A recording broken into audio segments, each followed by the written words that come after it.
तत्सत्। हरि ओम तत्सत्। वंदे श्रीगुरु श्रीयुत पदकमलं श्रीगुरून् वैष्णवांश्च श्रीरूपं सग्रजातं सहगण रघुनाथान्वितं तं सजीवम् स्वाद्वैतं सावधूतं परिजन सहितं श्रीकृष्ण चैतन्य देवं श्री राधा कृष्ण पादान सहगण ललिता श्री विशाखादितांश्च वाञ्छाकल्पतरुभ्यश्च कृपा सिन्धुएव च पतितानां पावनेभ्यो वैष्णवेभ्यो नमो नमः। चेतदर्पणमार्जनं भवमहदावाग्नि निर्वापनं श्रेयोपैरव चन्द्रिका वितरणं विद्यावधूजीवनम् आनन्दम्बुधिवर्धनं पूर्णामृतसाधनं सर्वात्मस्नपनं परं विजयते श्रीकृष्णसङ्कीर्तनम्। शुक्लाम्बरं धरं विष्णुं शशिवर्णं चतुर्भुजं प्रसन्नवदनं ध्यायेत् सर्वविघ्नोपशान्तये नारायणं नमस्कृत्य नरं चैव नरोत्तमं देवीं सरस्वतीं चैव ततो जयमुदीरयेत्। व्यासं वसिष्ठानन्तरं शक्रे पत्रकल्मषं पराशरत्मजं वन्दे सुकतातं तपोनिधिम्। व्यासाय व्यासरूपाय विष्णुरूपाय विष्णवे नमो वै ब्रह्मविधये वसिष्ठाय नमो नमः।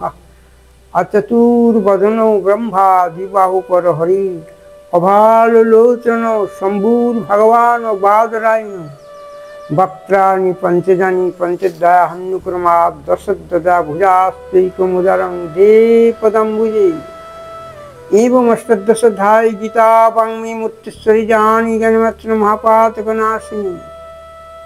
ओम अखंडमंडलकारं व्यक्तं येन चराचरं तत्पदं दर्शितं येन तस्मै श्री गुरुवे नमो। गुरु ब्रह्मा गुरु विष्णु गुरुदेव महेश्वर गुरुदेव परं ब्रह्म तस्मै श्री गुरुवे नमो। अजानुलम्बित भुजकनकावदातै संकीर्तनपितरै कमलायताक्षै विश्वम्भरो द्विजवरो जुगधर्मपालै वन्दे जगत्प्रियकरै करुणावतारै वन्दे श्रीकृष्ण चैतन्य नित्यानन्द अद्वैतै गौरदये पुष्पवन्तै नित्यै शुद्धै तमोनुदै पञ्चतत्त्वात्मकं कृष्णभक्तरूपस्वरूपकम् भक्तावतारं भक्ताख्यं नमामि भक्तशक्तिकं। हे कृष्ण करुणा सिंधु दीनबन्धो जगत्पते गोपीश गोपिका कान्तो राधा कान्तो नमस्तुते। तप्त कांचन गौरांगी राधे वृंदावनेश्वरीं विश्वभानुसुतां देवी तं नमामि हरिप्रिये। हरेर्नामैव केवलम् कलो नास्त्यैव गतिरन्यथा। हरि ओम तत्सत्। हरि ओम तत्सत्। सत्य साधना मानव धर्म। आज आमादेर आस्वादन विषय अति संक्षेपे दीपावली तथा धनतेरसेर शुभ प्राक मुहूर्त एवं आमादेर जीवनेर दिव्य किछु गुणेर आवेशे परमार्थ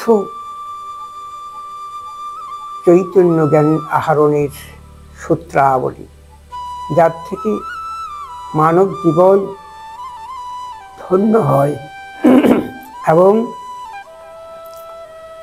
समाजेर मध्य पारस्परिक सम्बन्ध एक अनन्य भाव चेतनार मध्य दिए संसार चक्र के शुभमय आनंद धाराय प्रवाहित करा जाए। आसुन आमरा सेई दिव्य स्मृतिर कथा एकटु शरणापन्न हई। आत्मस्मृति मेधा धृति बल सुकृति स्मित हास्य চৈতন্য নির্মল। মাগিলহ এ সপ্ত শোধা করি শক্তির সঞ্চার,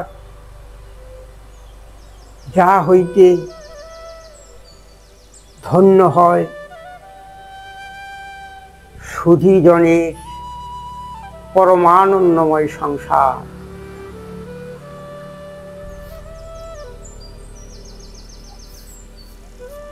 তাহলে স্মৃতি, মেধা, ধৃতি আর বল, এই যে আমাদের স্মৃতিশক্তি, এই স্মৃতিশক্তিকে আমরা সুন্দর নির্মল পরিচ্ছন্ন চৈতন্য জ্ঞানের দ্বারা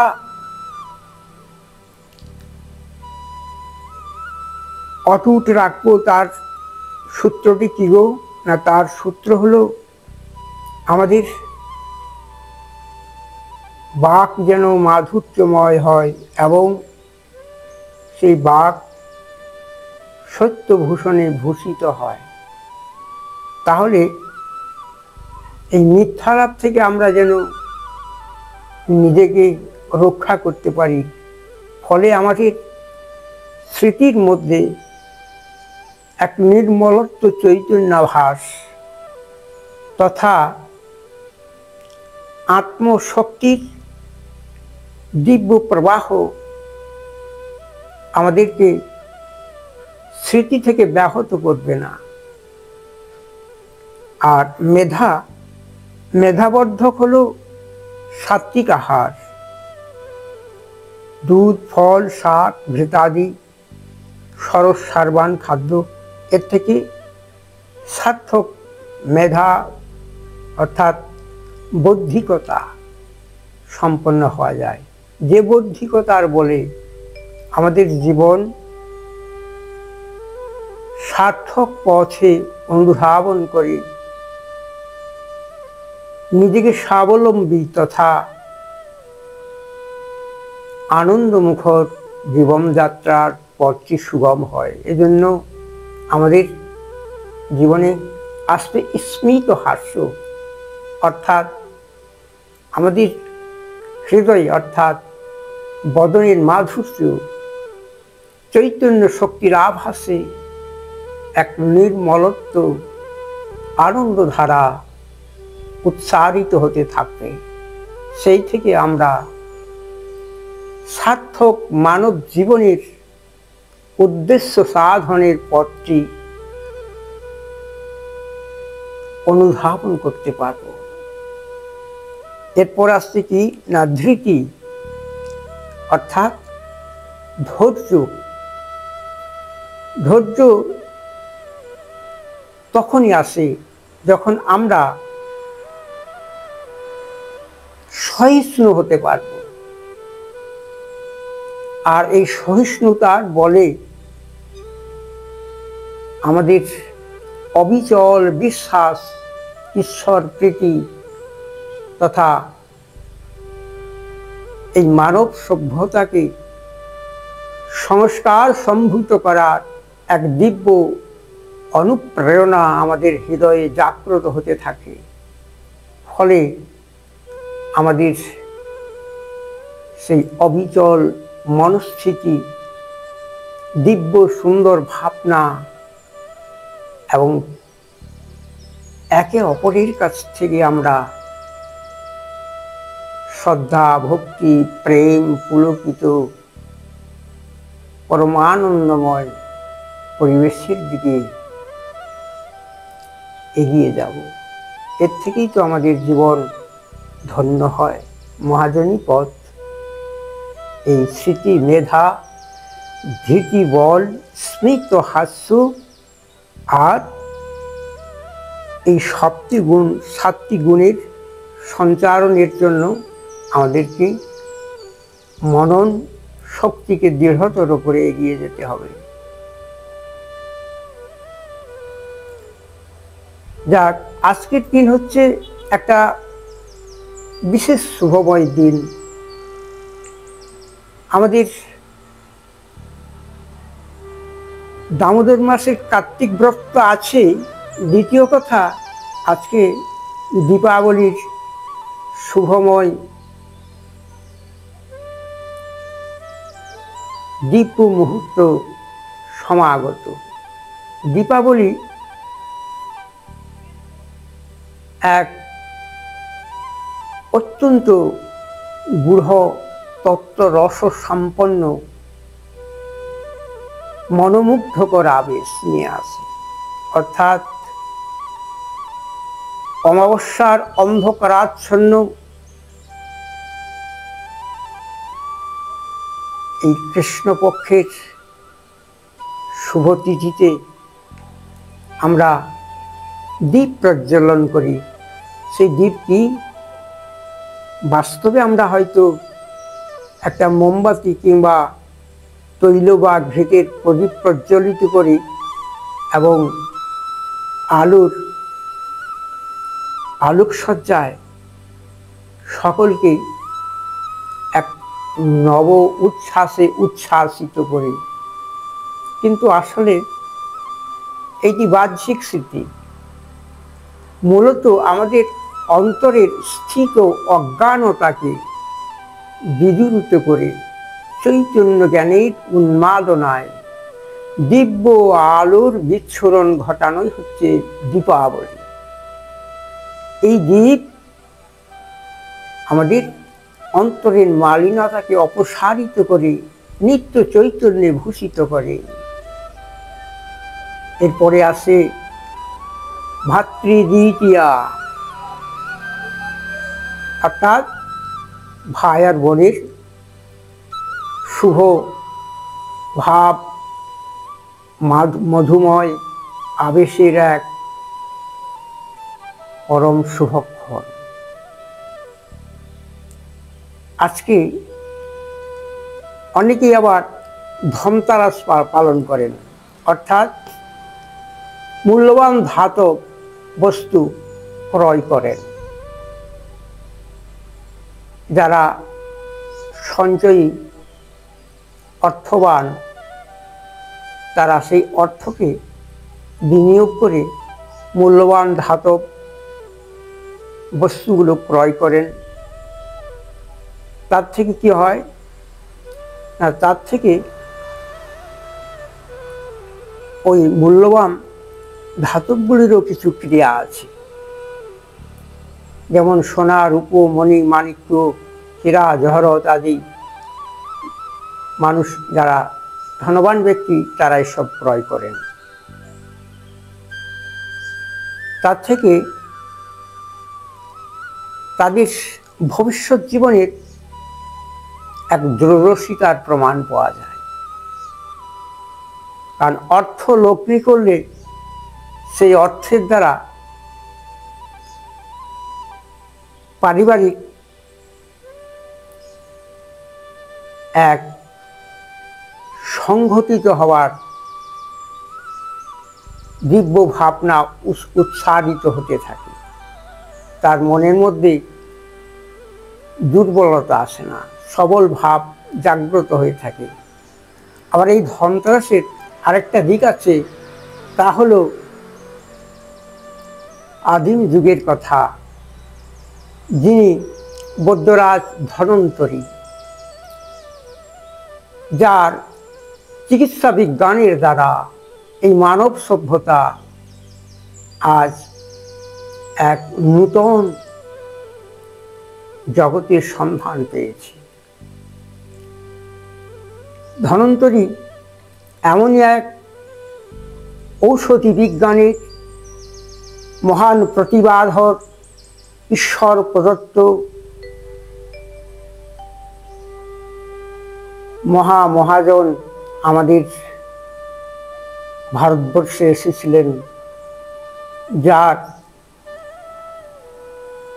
আয়ুর্বেদিক ঔষধি সম্পদ এখনো আমাদের জীবনকে ব্যাধিমুক্ত করে, পরিতৃপ্তি দেয়। আমরা তমময় অন্ধকার থেকে উঠে এসে দিব্য আলোর প্রকাশের মধ্য দিয়ে নিজের জীবনকে পরম শান্তি সস্তায়নের পথ দিয়ে নিত্য স্থিরা শান্তি উপভোগ করে। এজন্য ধরন্তরীর আশীর্বাদ আমাদের জীবনে সকলের কাছে কাম্য। আমরা যেন সুস্থ সবল, দৃঢ় মানসিকতা, ধৈর্য স্থৈর্য এবং সামাজিক সৌজন্যবোধকে এগিয়ে নিয়ে সকলের জীবনের এক শুভময় কামনা প্রার্থনা করতে পারি। এ হলো দীপাবলির এবং ধনতেরাসের সংক্ষিপ্ত কথা। আর আমার মূল উদ্দেশ্য হচ্ছিল তা হলো আমরা যেন শাশ্বত সুন্দর মন নিয়ে এই যোগভূমি ভারতবর্ষের মাটিতে যোগ চর্চায় আত্মনিবেশ করে সাবলীল জীবন এবং শ্রম সার্থকভাবে আমাদের মনন চিন্তনের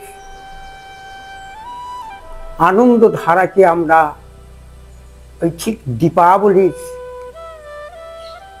ঘন অন্ধকারাচ্ছন্নতা থেকে মুক্ত করে আলোর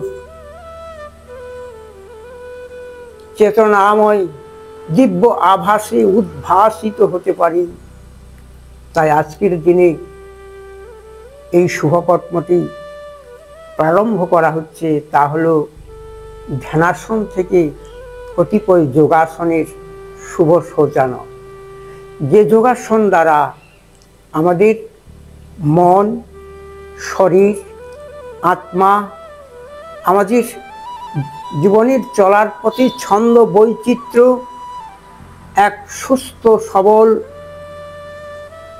সার্থক মানবতার পথ ধরে নিত্য চৈতন্যে স্থিত থেকে আমরা যেন পরম আয়ু উপভোগ করতে পারি। এইটাই তো প্রতিটি মানুষের একান্ত কাম্য। এই যে ধন সম্পদ, এগুলি সবই তো অনিত্য। একমাত্র আত্মচৈতন্যই নিত্য সত্য। এই আত্মচৈতন্যকে আমরা যেন কখনোই অবদমিত করে নিজের সর্বনাশ ডেকে না আনি। আমাদের যোগভূমি, এই ভারত ভূমি যোগের এক দিব্য পরিবেশ আমরা গঠন করব, যাতে আমাদের গ্রামগঞ্জ, শহর থেকে শহরাঞ্চলে প্রতিটি মানুষ সুস্থ জীবনের জন্য নিয়মিত যোগাভ্যাস করে এক ছন্দময় জীবনের আস্বাদ পায়। হরি ওম তৎসৎ, হরি ওম তৎসৎ। যোগী যুঞ্জিত সদাত্মানং রহস্যে স্থিত। যারা যোগাভ্যাস করেন তারা আত্মার সঙ্গে পরমাত্মার যোগ সান্নিধ্যকে স্থির শান্তি পরম চৈতন্যময় আভাসে উদ্ভাসিত হয়ে জাগতিক কল্যাণের জন্য নিজেকে সমর্পিত চিত্তে সমাজ সেবায়, ঈশ্বরের সেবা জ্ঞানে সার্থকভাবে আত্মনিবেদন করে যেন ধন্য হতে পারি। হরি ওম তৎসৎ। আসুন আমরা একের পর কয়েকটা বিশিষ্ট আসনের প্রক্রিয়া এবং কিছু আয়ুর্বেদ ঔষধি বিজ্ঞানের কথা বলবো, যেগুলো আমরা সেবন করে সাধারণত উচ্চ রক্তচাপ, মধুমেহ, যাকে বলা হয় সুগার ইত্যাদি, ডায়াবেটিস, এছাড়া আমাদের জীবনের যে সমস্ত দুশ্চিন্তা আদি আমাদের অন্তঃকরণকে গভীরভাবে বেদনাহত করে, সেই সমস্ত দুর্ভোগ থেকে এই যোগের পথ ধরে আমরা যেন মুক্ত হতে পারি। এজন্য যোগ শব্দটির এক সাবলীল ব্যাখ্যার প্রয়োজন আছে। সেই ব্যাখ্যা হচ্ছে, পেছনের দিকে দেখবেন একটা ফেস্টুন টাঙানো আছে, এতে আছে যোগেরই কথা। যোগ, জ ও গ। জ অর্থাৎ যোগ্যতা বিস্তারের একমাত্র পন্থা হলো যোগ।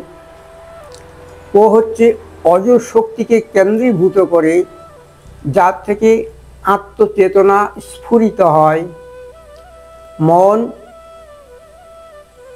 একান্ত নির্দিষ্ট চিত্তে নিজের জীবনকে ছন্দময় করে তোলে। আর গ অর্থাৎ গন্তব্য, অর্থাৎ আমরা নিজ নিজ লক্ষ্যে যেন উপনীত হতে পারি, সেই লক্ষ্য পূরণের দিব্য চিন্তা ভাবনা তেজস্বিতার পথ দিয়ে আমরা সুন্দর সার্থক সাবলীল জীবনকে যেন আমরা উপভোগ করতে পারি। এ হচ্ছে যোগের কথা। যোগ মহানতার শীর্ষবিন্দুতে উপনীত করিয়া বিশ্বাত্মার সঙ্গে মিলিত করিয়া দেয়। যোগ রোগ শোক দুর্ভোগের রক্ষা কবচ। এজন্য আমরা নিয়মিত যোগাভ্যাস করব, আর যোগের মধ্য দিয়ে সমস্ত দুর্ভোগকে সরিয়ে নিত্য শাশ্বত সনাতনী চৈতন্য জ্ঞানের দ্বারা সমাজকে নির্মলতার পথ ধরে ভারতীয় সনাতন আদর্শকে আমরা যেন রূপায়িত করতে পারিব। তাছাড়া আজকের দিনে জল, বায়ু, মৃত্তিকা, আকাশ আদি যে সমস্ত পঞ্চভৌতিক তত্ত্ব দিয়ে আমাদের শরীর গঠিত রয়েছে, প্রত্যেকটা প্রাকৃতিক উপাদানই আজকের দিনে চরম দূষণের কবলে। ফলে আমাদের সুস্বাস্থ্যের কল্পনা করা এক স্বপ্ন হয়ে যাচ্ছে। এজন্য আমাদের যদি সাবলীলভাবে বেঁচে থাকতে হয়, তাহলে আমাদের প্রত্যেককে যত্নবান হতে হবে। আমাদের প্রকৃতি যেন নির্মল থাকে, আমরা প্রদূষণের হাত থেকে যেন এই প্রকৃতিকে রক্ষা করতে পারি। এই প্রকৃতি আমাদের জননী, আমাদেরকে আহার, ঔষধ, বাঁচার সমস্ত উপাদান তথা সুখ শান্তি বিলাসের যাবতীয় বৈভব প্রকৃতি থেকে আমরা পাচ্ছি।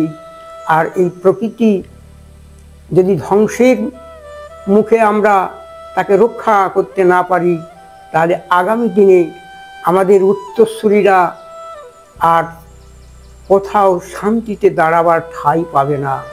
আমরা নিজের সর্বনাশ ডেকে আনছি। এই সর্বনাশা অপবিজ্ঞানের করাল গ্রাস থেকে পৃথিবীকে মুক্ত করতে হলে আদর্শ বিজ্ঞানময় ভাবনা নিয়ে আধ্যাত্ম চেতনার বলে বলীয়ান হয়ে আমাদের প্রত্যেককেই শিক্ষা দীক্ষায় সংস্কারের পথে এগিয়ে সমাজকে নির্মলত্বের পথ ধরিয়ে এক অনন্য দিব্য শক্তির সঞ্চার করতে হবে। তবেই আমাদের জীবনের সার্থকতা, তবেই আমরা মনুষ্যতর জীব একথা প্রমাণিত হবে। অন্যথায় পশু আর মানুষের মধ্যে কোনো ভেদই দেখা যায় না। পশুরা পাখিরা তাদের আচার ধর্ম ঠিকই পালন করে, কিন্তু মানুষ এখন অত্যন্ত আচারবিহীন, অনাচারী, স্বেচ্ছাচারী, দুর্বৃত্ত, হিংস্র, পাশবতায় মানবিক চৈতন্য জ্ঞানকে হারিয়ে ফেলেছে। ফলে আমরা নিজের সর্বনাশ ডেকে আনছি। এজন্য আমাদের শিক্ষার প্রবর্তন প্রয়োজন। যে শিক্ষা দিয়ে আমরা শাশ্বত সনাতনী চৈতন্য জ্ঞানে ভূষিত হয়ে সকলের প্রতি সমবেদনা, সমভাব, সমদর্শিতা, আত্মজ্ঞানের বিভূষণে পরমার্থ তত্ত্বকে আমরা যেন নিয়তই আহরণ করতে পারি। আর সেই আহরণ শক্তি দিয়ে আমাদের আত্মচৈতন্য ভূষণ নিত্য আনন্দময় হয়ে উঠবে। জয় নিতাই, জয় গৌর সুন্দর। হরি ওম তৎসৎ, হরি ওম তৎসৎ, হরি ওম তৎসৎ।